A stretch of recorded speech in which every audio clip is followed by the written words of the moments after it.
नमस्कार दोस्तों। आज के दिन अगर हम बात करते हैं तो इस दुनिया के अंदर आपको एक से बढ़कर एक अमीर आदमी देखने को मिलता है और जैसे जैसे ये अमीरी बढ़ती है तो अमीरी के साथ साथ आपके जो शौक हैं, आपका जो लाइफस्टाइल है वो भी ऑटोमेटिकली चेंज हो जाता है। लेकिन इस अमीरी के साथ साथ कुछ आपकी पर्सनैलिटी ऐसी होती है जो हमेशा ही आपकी न्यूज के अंदर और कंट्रोवर्सी के अंदर आपको सुनने को मिलती रहती होंगी। तो ऐसी एक पर्सनैलिटी के बारे में आज हम डिस्कस करने जा रहे हैं। वो हैं आपके सऊदी अरेबिया के क्राउन प्रिंस मोहम्मद बिन सलमान।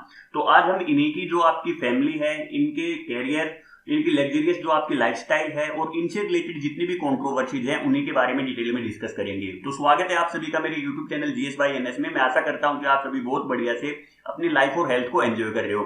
तो चीजें अगर आपको पसंद आती हैं तो चैनल को सब्सक्राइब करना ना भूलें। तो स्टार्ट करते हैं हम सबसे पहले मोहम्मद बिन सलमान की फैमिली के साथ। तो अगर हम बात करते हैं तो इनका जन्म है वो आपका हुआ था 31 अगस्त 1985 के अंदर रियाद के अंदर, और ये रियाद आपकी सऊदी अरेबिया की कैपिटल है। इनका जो पूरा नाम है वो है आपका मोहम्मद बिन सलमान बिन अब्दुल जिज अल सऊद, और इनको शॉर्ट फॉर्म में बोला जाता है MBS, मोहम्मद बिन सलमान।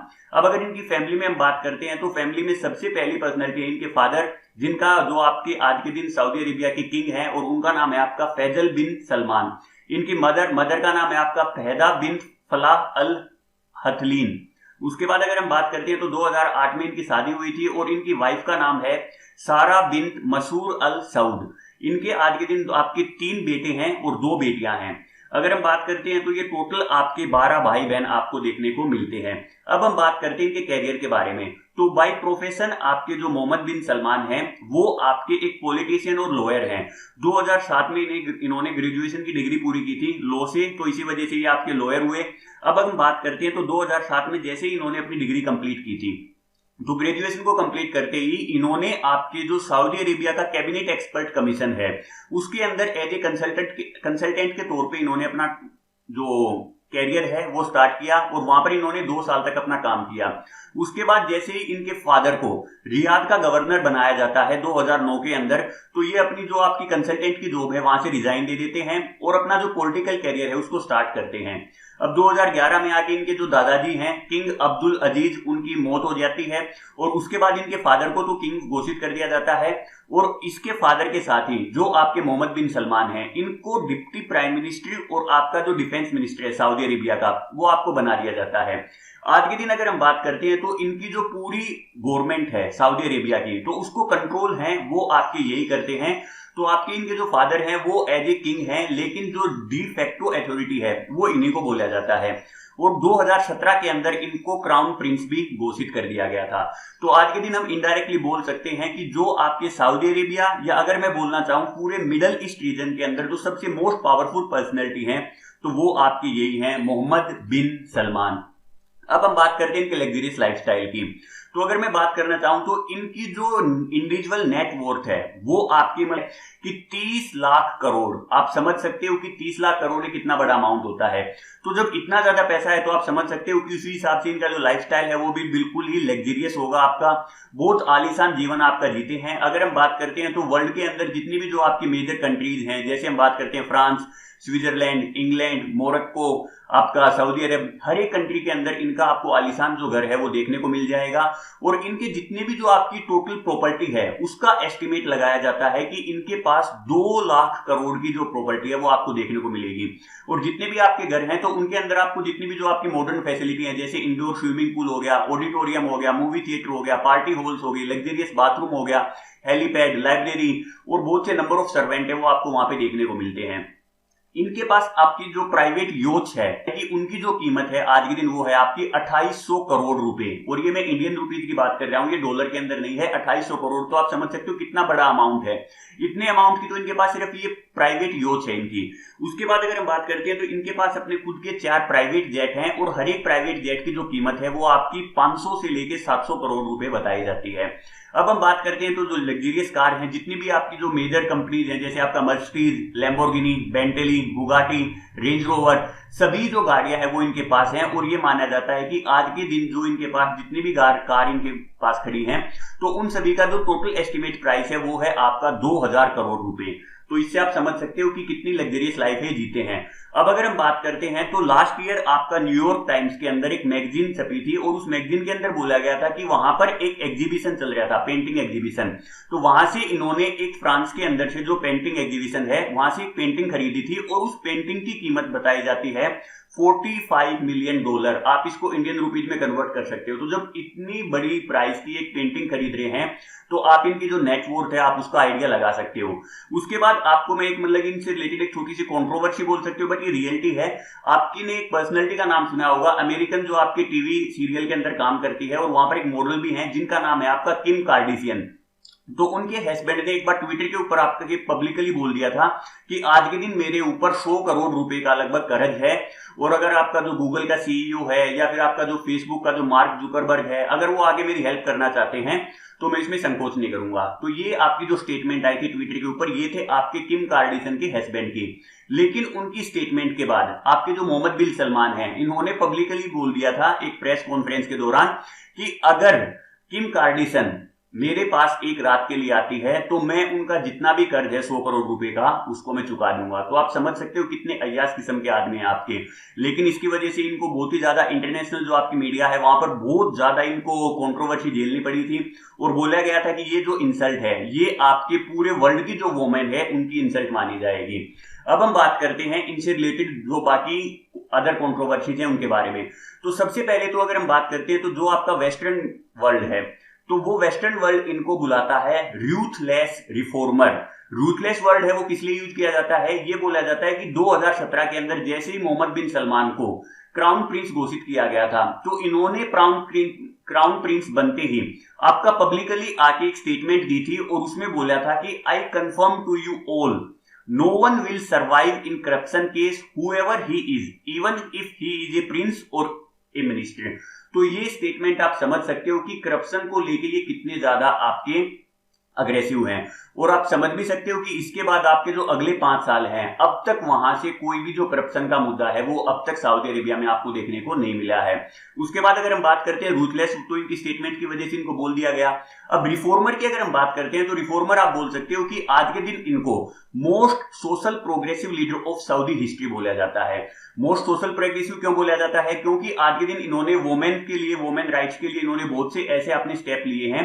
जैसे अगर मैं सबसे पहले आपको बताना चाहूं तो इन्होंने आपकी सऊदी अरब कंट्री है उसके अंदर वोमेन को भी परमिशन दे दी है ड्राइविंग की। इससे पहले आपका जो भी कोई प्रिंस होता था तो आपकी जो सऊदी अरेबिया कंट्री है वहां पर जो वोमेन है वो ड्राइव नहीं कर सकती थी।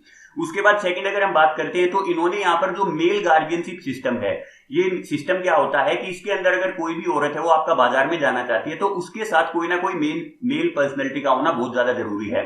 तो अगर वो अब उसको भी नहीं लेके जाना चाहती है, अकेला भी अगर वो बाजार में जाना चाहती है तो वो उसको अलाउ कर दिया गया है। उसके बाद आपकी जो हिजाब है, जो ये मुस्लिम वोमेन है जो वियर करती हैं, तो ये बोल दिया कि वो उसकी पर्सनल चॉइस है, अगर वो पहनना चाहती है तो पहन सकती है, अगर वो नहीं पहनना चाहती है तो नहीं पहन सकती है। उसके बाद आपका जो सऊदी अरेबिया के अंदर पहला एक फीमेल सिंगर के द्वारा जो कंसर्ट है वो इन्हीं के द्वारा आयोजित किया गया। आपके जितने भी जो स्पोर्ट्स स्टेडियम है सऊदी अरेबिया के अंदर उनको वोमेन की एंट्री भी वहां पर अलाउ कर दी गई। और इसी के साथ साथ आपका जितना भी जो वर्क फोर्स है उसके अंदर भी इन्होंने वोमेन की प्रेजेंस को कहीं ना कहीं इंक्रीज किया है। और इसके साथ साथ इन्होंने अपनी जो कंट्री है उसको इंटरनेशनल टूरिस्ट के लिए खोल दिया जाता है। ऐसा बोला जाता है कि इन्होंने अपना 2030 का एक विजन बना रखा है और उस विजन के अंदर इन्होंने बोला है कि मैं जो आपकी सऊदी अरेबिया की इकोनॉमी है उसको डाइवर्सिफाई करके, जो आपका आज के दिन ऑयल रिसोर्सेज हैं उनसे उसको डाइवर्सिफाई करके जो अदर सोर्सेज हैं उनके ऊपर उसको कहीं ना कहीं कन्वर्ट कर दूंगा। और वो अदर सोर्सेज आपका सबसे पहला है आपका टूरिज्म सेक्टर। टूरिज्म के अंदर आपको पता है आज के दिन जो आपका मक्का और मदीना दोनों के दोनों आपके सऊदी अरेबिया के अंदर लाई करते हैं।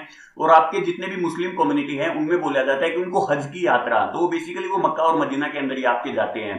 तो उसके लिए आप समझ सकते हो कि टूरिज्म इंडस्ट्री है वो कितना ज्यादा यहाँ पे आपका फल फूल रही है। उसके बाद जो आपका टेक्नोलॉजी सेक्टर हो गया, टेक्नोलॉजी के बाद अगर हम बात करते हैं तो जितने भी आपके रिन्यूएबल एनर्जी के जो आपके बहुत से प्रोजेक्ट हैं जिनके अंदर इन्होंने इन्वेस्ट किया हुआ है, और ये क्या करना चाहते हैं कि 2030 तक जो आपकी ऑयल के साथ साथ ये अपनी जो इकोनॉमी है उसको डाइवर्सिफाई करना चाहते हैं।